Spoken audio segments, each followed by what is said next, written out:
كتير من الأمهات يقعن في أخطاء من غير ما يشعرن، أخطاء ممكن تغير مستقبل أولادهم وتضعف شخصيتهم. ومن أهم الأخطاء دي هو الخوف المبالغ فيه على الطفل. الخوف الطبيعي مطلوب لأنه بيحميه من المخاطر، لكن المشكلة بتبدأ لما يتحول الخوف لأسلوب حياة. النهاردة هنتكلم عن الغلط ده، وهنشوف إزاي بيأثر على شخصية الطفل، وهنعرف الحلول اللي تساعدنا نربي أبنائنا على الشجاعة والثقة بالنفس. الغلط اللي بنتكلم عنه هو إن الأم أو الأب يبالغوا في الحماية، طول الوقت يسمع الطفل جمل زي اوعى تتحرك بعيد، اوعى تلعب مع حد، اوعى تجرب الحاجة دي، اوعى تقع.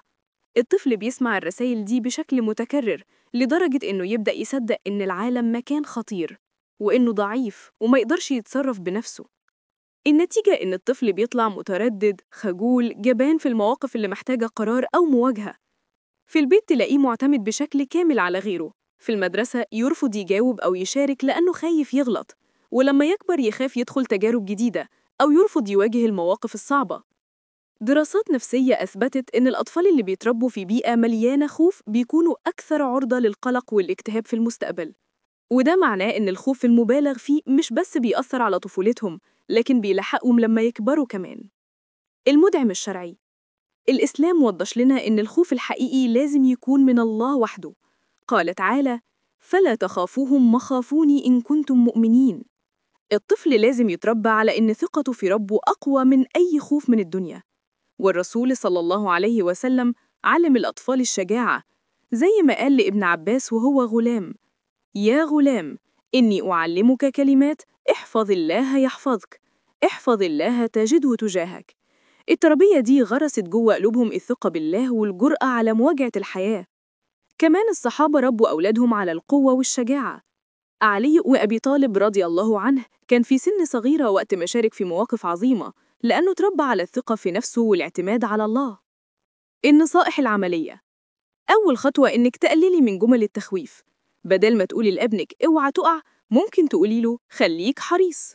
الفرق بسيط في الكلمة لكنه كبير في المعنى. تاني خطوة هي السماح للطفل بالتجربة. سيبيه يخرج، يلعب، يجرب، يغلط ويتعلم من غلطه. الطفل اللي بيجرب بيبني شخصية قوية. تالت خطوة التشجيع. كل مرة ابنك يعمل حاجة شجاعة امدحيه وقوليله أنا فخورة بيك. الكلمة البسيطة دي بتزرع جوه طفل ثقة أكبر من أي شيء تاني. رابع خطوة التصحيح. لو ابنك خاف من حاجة ما تسخريش منه ولا تعنفيه، ساعديه يواجه خوفه بخطوات صغيرة. مثلا لو بيخاف من الضلمة، ادخلي معاه الأول، بعدين سيبيه يفضل في أوضة منورة جزء صغير، وهكذا لحد ما يقدر يتغلب على خوفه تدريجياً. خامس خطوة المسؤولية.